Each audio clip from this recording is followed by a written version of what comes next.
Si queremos entender dónde empieza la astrología, vamos a tener que retroceder hasta Mesopotamia, ahí donde los sumerios y acadios miraban el cielo todos los días, pero fíjense, ¿hace cuántos años atrás? 3000 años antes de Cristo. Ahí se creía que los dioses decidían el destino de todo, del universo, de los reinos, de cada persona.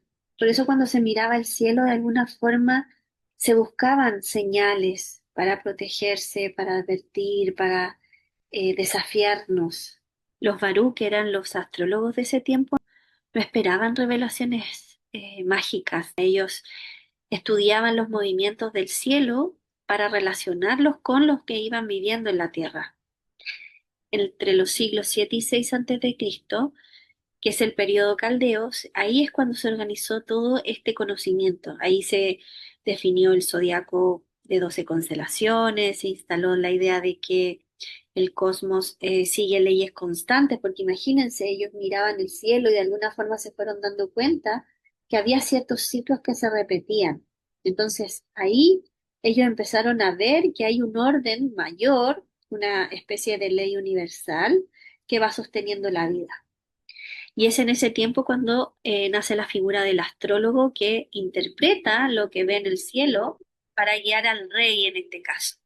Cuando ese saber fue avanzando y llegó a Grecia entre los siglos 6 y 2 antes de Cristo, la astrología tomó otra forma porque los griegos tenían una mirada más filosófica. Entonces reorganizaron todo eso que heredaron de Babilonia desde un enfoque más bien racional. Entendamos que los griegos imaginaban a los dioses con forma humana, pensaban que ellos tenían emociones, historias, conflictos, entonces lo que hicieron fue integrar este conocimiento caldeo y ellos cambiaron los nombres babilónicos por los de su propia cultura, es decir, Júpiter pasó a ser Zeus, Venus, Afrodita, Marte, Ares y así sucesivamente. Y eso hizo que el cielo se empezara a leer a través de relatos humanos. Es ahí cuando surge este simbolismo mitológico que usamos hasta el día de hoy. Y también desde ahí se empezó a explicar el zodiaco desde los cuatro elementos, desde el fuego, la tierra, el aire y el agua. Fue acá durante el periodo helenístico, sobre todo entre los siglos 3 y 2 antes de Cristo, que dividieron el zodiaco en 12 partes iguales de 30 grados. Y ahí es cuando se le da esta estructura matemática y simbólica que sigue siendo la base de la astrología que usamos hoy. Las filosofías como el estoicismo obviamente reforzaron esta idea de que el cielo está completamente conectado con la vida humana y eso de alguna forma hizo que la astrología se fuera expandiendo por toda Grecia y luego llegara a Roma. Acá, si ustedes se fijan, es como que de alguna forma Grecia ordenó el cielo para que se pudiera entender de una forma más clara. Cuando pasamos a Egipto, la astrología toma una dimensión más espiritual. Desde el siglo III a.C., gracias al hermetismo, aparece una idea central en la astrología que habla de que todo lo que ocurre en el universo también va a ocurrir en la vida humana. Es decir, hay una relación entre el macrocosmos y el microcosmos. Ahí es cuando se empieza a ver que todo lo que ocurre arriba tiene una resonancia en lo que ocurre adentro. Claudio Ptolomeo intentó unir la astronomía y la astrología desde Alejandría. Buscó darle un orden matemático, pero también un sentido simbólico. De alguna forma, Egipto dejó instalada esta visión en la que el cuerpo, la mente y el cosmos se van reflejando unos a otros. Cuando Roma integró la astrología desde Grecia entre los siglos 2 y 1 a.C., lo hizo en un contexto profundamente influido por el estoicismo. Acuérdense que esa filosofía enseña que todo en el universo está conectado y que cada acontecimiento forma parte de un orden mayor.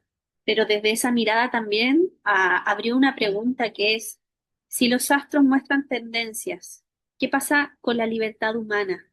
Siglos más tarde, entre el siglo 8 y 13 después de Cristo, la astrología vivió un nuevo florecimiento en el mundo islámico.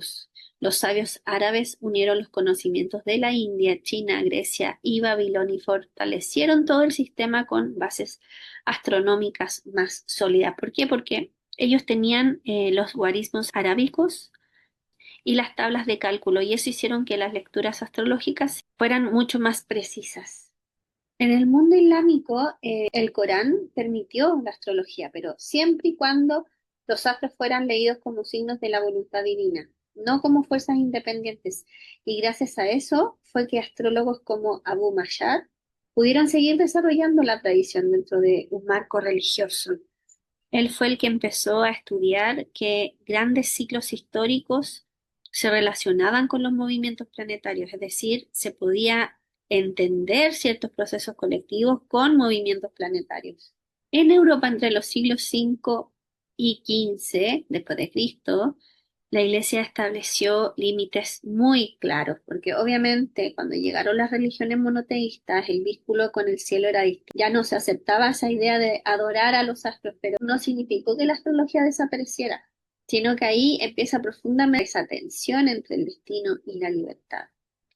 ¿Por qué? Porque la Iglesia no aceptaba la idea de predecir el destino personal, porque eso de alguna forma negaba la libertad humana.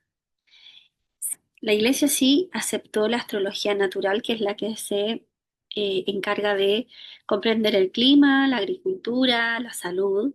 Y eso hizo, al abrir esa puerta de la astrología natural, hizo que la astrología igual sobreviviera dentro de los monasterios o de las universidades. Siempre entendiendo, obvio, que es una forma de leer el orden en la creación, que nunca se le quita la responsabilidad a las personas. Entre los siglos XVI y XVII, con el Renacimiento y la Revolución Científica, la astronomía obviamente tomó el modelo heliocéntrico y empezó a alejarse de la astrología. Fue en el siglo XVIII, con la Ilustración, que se exigió que todo el conocimiento fuera comprobable y medible. Y obviamente, como la astrología trabaja con símbolos y significados que no se pueden demostrar a través del método científico, quedó fuera del ámbito universitario. Pero se mantuvo en prácticas privadas porque obviamente muchas personas, a pesar de no poder comprobarlo de manera científica, seguían recibiendo información y comprobación de aspectos que la astrología le entregaba.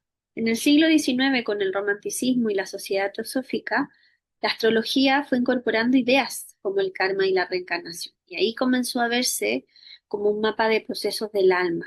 Cuando llegó el siglo XX, con la influencia de Carl Jung, los planetas empezaron a entenderse como arquetipos, que de alguna forma eran patrones de la psique colectiva que cada persona experimenta a su manera. Y ahí fue cuando la astrología dejó de centrarse en la predicción externa y empezó a usarse para comprender procesos internos, ya sea emociones, patrones, etapas evolutivas, etcétera. De alguna forma ahí la carta natal dejó de vivirse como algo que determina y pasó a sentirse como una guía para poder crecer, avanzar. Y ahí fue cuando Saturno, por ejemplo, pasó a ser el límite interior, Marte a reflejar el impulso, Venus a ver la manera en que nos vinculamos, etcétera. Todo lo que vemos del cielo pasa a ser un espejo de nuestro mundo emocional y psicológico. Fue ahí cuando cambió esa mirada. Entender también que, por ejemplo, en la India, cuando la astrología griega se mezcló con su cosmología, que se basa en el karma y la reencarnación, nace la astrología védica. Ahí la carta natal se transforma hacia una especie de mapa de aprendizaje del alma. Y hasta hoy la astrología védica mantiene esa unión entre lo espiritual, lo matemático y lo cíclico. Entonces también entender que esto pasó en Occidente. Está en el siglo XIX y XX, pero en la India esta visión ya estaba presente. Entender que todo este camino que les acabo de mostrar es para que ustedes vean cómo la astrología comienza y empieza a avanzar en un camino en donde se va mezclando con la cultura, la época, la cosmovisión, la filosofía, etcétera, de quien la recibe. Y ahí la astrología va tomando distintos matices y se va transformando hasta el día de hoy que tenemos la astrología que tenemos. ¿Por qué se lo quería explicar? Porque cuando a veces tomamos un libro o un autor, quizá leemos una cosa y luego otro autor o otro libro dice cosas distintas o incluso contrarias. Y es por esto, porque la astrología desde que comienza en el 3000 antes de Cristo hasta hoy, dependiendo de qué mirada o filosofía o cómo visión está tomando la astrología, va tomando cierto foco. Y por eso es tan importante que ustedes tengan esta claridad, porque También depende de el autor que ustedes tomen, es la mirada de la astrología y de la herramienta que ustedes puedan usar. Y acá lo que yo más destaco es que la astrología ha cambiado, sí, desde 3000 años antes de Cristo hasta hoy, pero siempre de alguna forma conserva esa esencia, que es mirar el cielo para entendernos mejor, para encontrarnos, para saber cómo vivir de forma más clara y entender un poco este camino de la encarnación. La astrología es una gran herramienta para entendernos psicológicamente, para entendernos internamente, y eso se ha mantenido desde el día cero. Y también quería destacar esto de cómo la astrología tiene tantos años y a pesar de haber sido rechazada, cuestionada en su momento, eh, sobrevivió, avanzó, se mantuvo. Creo que eso es lo más potente, siendo que la astrología no es una religión, es una forma de entender la realidad que se ha ido moviendo, cambiando por mucho que se cuestionó en su momento, dependiendo obviamente de quién la recibía, negarla es imposible, porque sí hay una correlación del cielo y de lo que nos pasa en la tierra. Y eso es imposible de negarlo y creo que eso ha sido lo que ha validado a la astrología al pasar el tiempo.